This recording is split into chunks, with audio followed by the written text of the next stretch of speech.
was a great pleasure. I know you're a very busy man. For those who don't know, Jonathan is professor and Al-Walid bin Talal Chair of Islamic Civilization in the School of Foreign Service at Georgetown University in the States. He's author of a number of works and papers and articles and so on, and not least this one, Slavery and Islam. There we are, very simple, striking cover there, as well as my personal favorite work of yours, Misquoting Muhammad, and there's also an amazing book, Hadith, Muhammad's Legacy in the Medieval and Modern World.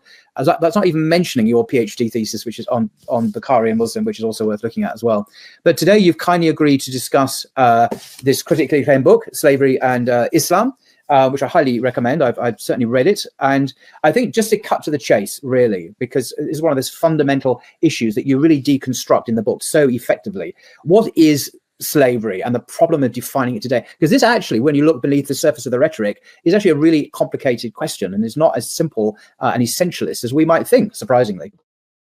We're assuming that there's actually something called slavery that exists throughout time and space. Like, it's just a historical continuity. It's a trans-historical, transcendent category that just fits a whole bunch of relationships, clearly defined. That's slavery. Yeah. And so what our task is to just come up with the definition of that, right? So then we know what it is, and we'll go and we'll find it in ancient China, or we'll find it in ancient Egypt or whatever, right? And that's the common sense position today. Have you talked about on the street? Yeah, but slavery is slavery. What's the problem? But what you've done is you've uncovered is absolutely not the case. Well, there's two schools of thought in global slavery studies. So one, the minority school, which you can see why it's a minority because it's kind of self-eliminating, right? Which is that there's not such a thing as some essential slavery throughout space and time, right? That actually, if you go and you study a society in kind of what's today the country of Congo in Central Africa, and you look at the relationships of dependence and control and power and things like that, it's so shaped by its own context and its own society that it's really not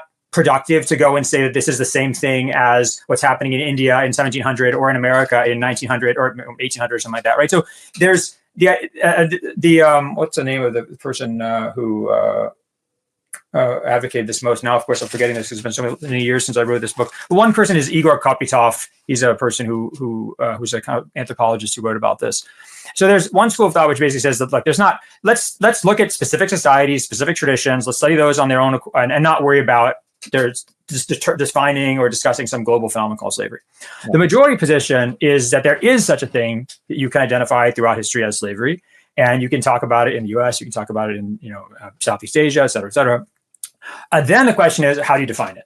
Right. So there's sort of and it's interesting. It's actually really interesting because you see the circularity here, and I'm not trying to sort of dump on this field or really kind of dismiss it. I think it's very interesting. You learn a lot. It's very productive, but you see a circularity. And I think it's important, like going on behind this study, which is, and one great scholar once talked about this one scholar of slavery and world history said that the more we learn about slavery, the harder it is to define. I want you to think about that because it's very interesting. The more we learn about slavery, the harder it is to define. No, I agree. I agree. I mean, Karl Marx criticized wage slavery in Victorian England. No, but here, this problem is even more serious than that, right? Which is legal slaves. You don't know what it is.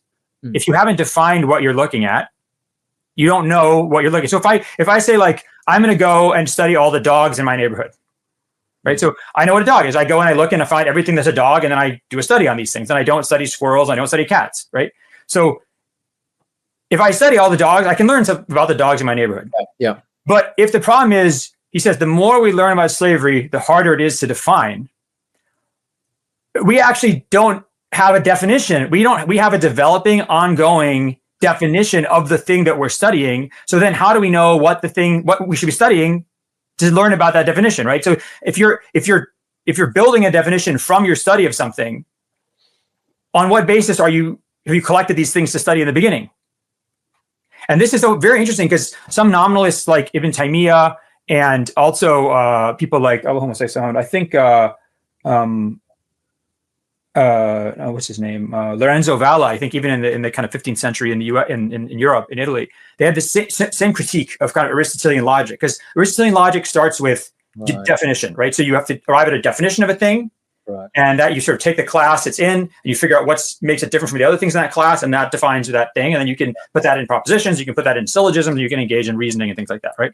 What these people like Ibn Taymiyyah say is, they say, wait a second. So how do you know what it is? Like, definition doesn't teach you anything. So if I say I want to define dogs, I say, okay, I just think of the things that are dogs, and I try and figure out what's a common characteristic about them. So I say, okay, they have 4 legs, they're mammals, they're furry, they have canines, they walk on their flat feet. Yeah. And then I say, okay, but that also includes cats. So what am I going to do to exclude cats?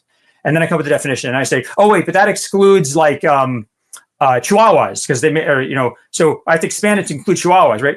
Actually, what I'm doing is I already know what dogs are, and I'm just coming to come up with a definition for what's in my mind, the category of dog. So I actually already know what it is I'm looking for, and what I'm doing is just formalizing that. I'm not actually discovering the essence of something.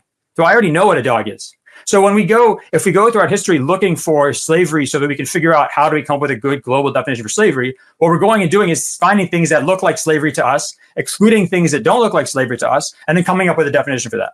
Yeah. You can see what it really is it's, and I don't mean this to kind of cast aspersions on people or say they have bad intentions, right? But what you're talking about is people who come from essentially modern Western background, modern Western perspective on history, and they're going and looking kind of throughout history and space and time and finding things that look like slavery to them and making it part of the definition, excluding things that aren't. And that's it's biased. First of all, everything is biased, right? But it's also politically loaded, because then you get to define what's slavery and therefore evil, and what's not slavery and therefore not evil, right? Okay. So I think this is really important.